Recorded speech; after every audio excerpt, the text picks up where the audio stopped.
নমস্কার বন্ধুরা, আমি অলি লাইফ উইথ অলি চ্যানেলে সবাইকে স্বাগত। তেল নয়, জল দিয়ে আজকে আমি বানিয়ে নেব খুব সহজেই আলুর কুলচার রেসিপি। এটা বানানো ভীষণই সহজ আর ঘরে থাকা খুবই সামান্য উপকরণ দিয়ে এই রেসিপিটি খুব সহজেই বানিয়ে নেওয়া যায়। তাহলে চলুন আজকে রেসিপি দেখা যাক। একদম নরম তুলতুলে দোকানের মতন আলু কুলচার রেসিপি। তো আলু কুলচার রেসিপি আমি কিভাবে বানাবো সেটাই আমি আজ আপনাদের সঙ্গে শেয়ার করব। তো আলুর কুলচা বানানোর জন্য এখানে আমি প্রথমে 500 গ্রাম ময়দা অ্যাড করে নিয়েছি। আপনারা আপনাদের পছন্দ মতন প্রয়োজন মতন ময়দাটা নিয়ে নেবেন। তো আমি 500 গ্রাম ময়দা নিয়েছি আর ওতে সামান্য একটু চিনি অ্যাড করে দিয়েছি, হাফ টিস্পুন মতন, আর দিয়ে দিলাম পরিমাণ মতন নুন। এরপরে নুন আর চিনিটা আমি ময়দার মধ্যে খুব ভালোভাবে মিশিয়ে নিলাম প্রথমে। তারপরে আমি ময়দাটাকে একটু চারদিকে সরিয়ে মাঝখানটা ফাঁকা করে ওর মধ্যে দিয়ে দিচ্ছি টক দই 200 গ্রাম পরিমাপের।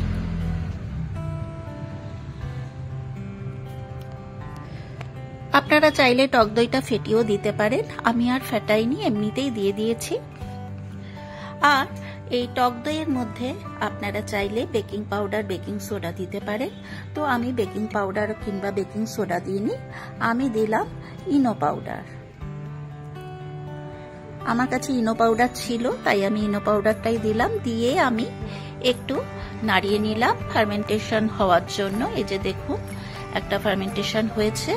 তো এরপর আমি ময়দাটাকে খুব ভালোভাবে একটু মেখে নেব আর দিয়ে দিলাম খুব সামান্য পরিমাণে একটু হোয়াইট অয়েল। তেলের পরিমাণটা খুবই কম দিলাম, কারণ বেশি দিলে জিনিসটা মুচমুচে হয়ে যাবে, সেই কারণেই খুব বেশি তেল দেওয়ার প্রয়োজন নেই। খুব অল্প পরিমাণে সাদা তেল দিলাম। এরপর আমি ময়দাটাকে খুব ভালোভাবে মিশিয়ে নিলাম। নিয়ে ঈষদুষ্ণ গরম জল করে নিয়েছি একটা বাটির মধ্যে। তারপর অল্প অল্প জল দিয়ে আমি ময়দাটার দিয়ে একটা নরম ডো বানিয়ে নেব। ডোটা কিন্তু শক্ত হবে না, একটু নরম ডোই করতে হবে, তাহলে কিন্তু কুলচাটা বেশ নরম হবে।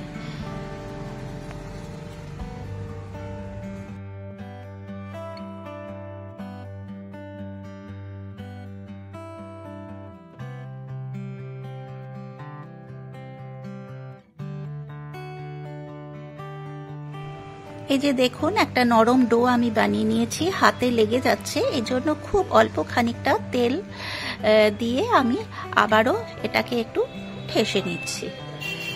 এই যে দেখুন ময়দাটা কিন্তু আমার খুব সুন্দর মাখা হয়ে গেছে, বেশ নরম হয়েছে। এরপর আমি ঢাকা চাপা দিয়ে এটাকে আমি আধ ঘন্টার জন্য রেখে দেব।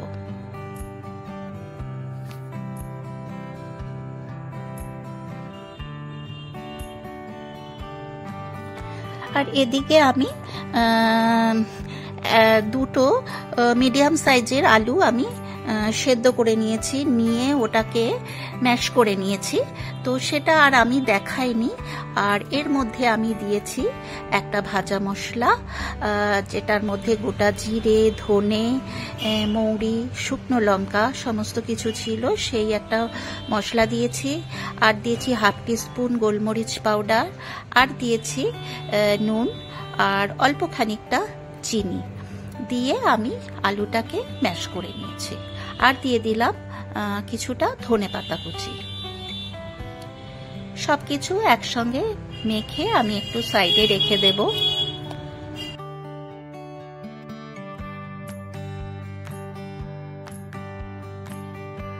আপনারা চাইলে এটা পেঁয়াজ রসুনও দিতে পারেন, আমি পেঁয়াজ রসুন দিইনি, নিরামিষই বানিয়েছি। তো এটাকে সাইডে সরিয়ে রেখেছি।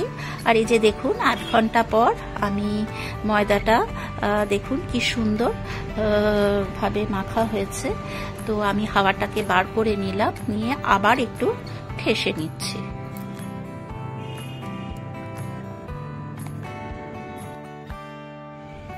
এরপরে আমি ওটা থেকে মিডিয়াম সাইজের লেচি কেটে নিচ্ছি। খুব বেশি বড়ও করছি না, আবার একদম ছোটও করছি না। পরোটার ডো ঠিক যেমন হয়, লেচি যেমন হয়, ঠিক সেরকমই করছি। সবগুলো লেচি আমার হয়ে গেছে, গোল পাকিয়ে নিচ্ছি। এই যে দেখুন, এরকম সাইজের লেচি করেছি। এরপর আমি এক একটা করে লেচি নিয়ে আমি আলুর পুরটা ভরে নেব। প্রথমে একটা বাটির শেপ করে নিলাম, একটু ময়দা মাখিয়ে নিয়েছি যাতে পুরটা বেরিয়ে না যায়। এরপর মুখটা বন্ধ করে দিয়ে আটকে দিয়েছি, আবার গোল করে রেখে দিয়েছি। আপনারা প্রত্যেকেই হয়তো পুর কিভাবে ভরে জানেন, তো যারা নতুন রাঁধুনি তারা তো জানেন না, তাদের জন্যই আমি এটা দেখাচ্ছি। আরেকটাতেও পুর ভরে দেখিয়ে দিলাম কিভাবে পুরটা ভরলাম আমি। এইভাবে যদি আপনারা পুর ভরেন তাহলে কিন্তু একটারও পুর বেরিয়ে যাবে না বেলার সময়।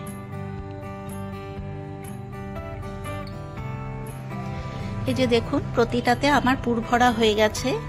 এরপর আমি খুব হালকা হাতে বেলে নেব।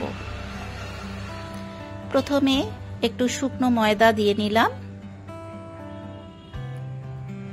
ময়দা দিয়েই কিন্তু লেচিটা বেলতে হবে।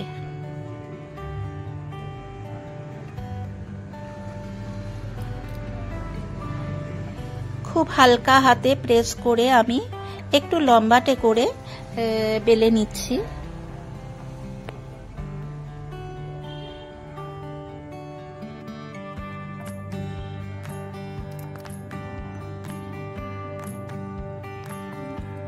এই যে দেখুন, এইভাবে আমি বেলে নিয়েছি।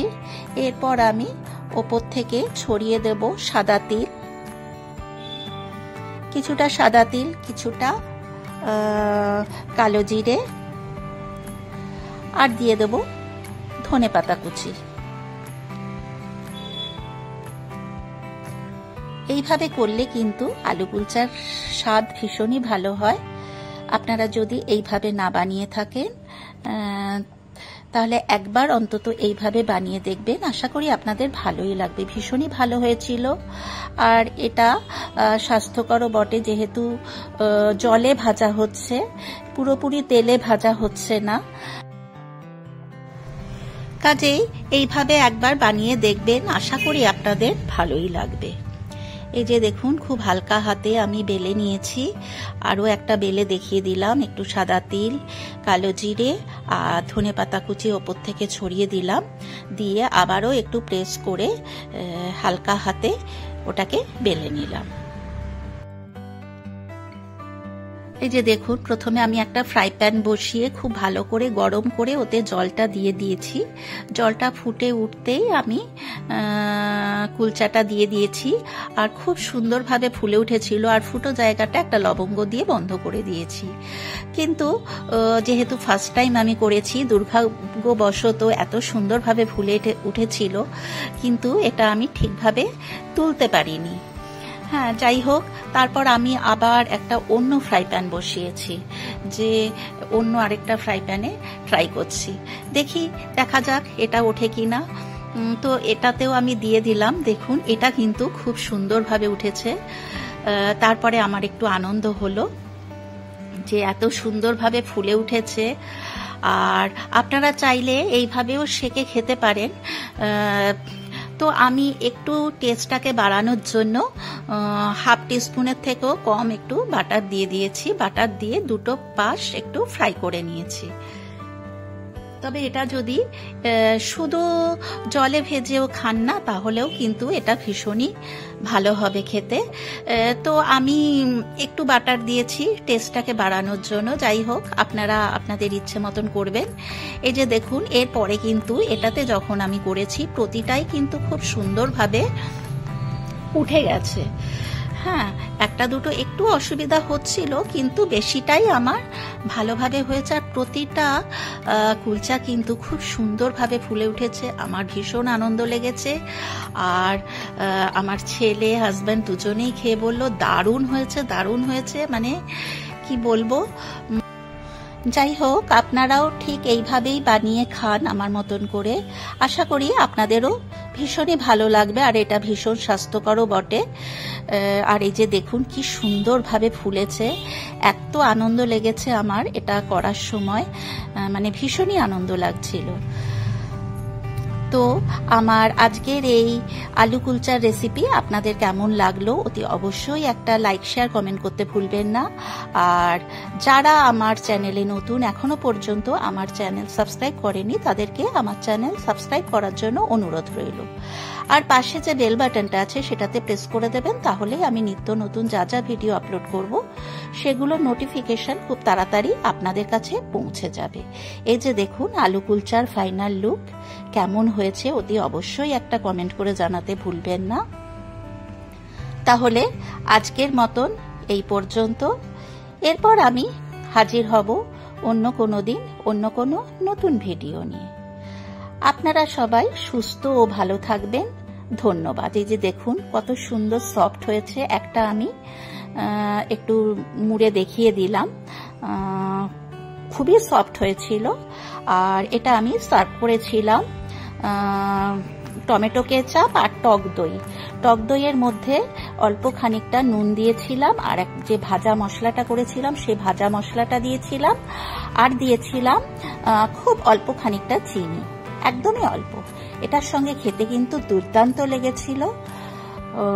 তাহলে আজ এই পর্যন্ত, টাটা।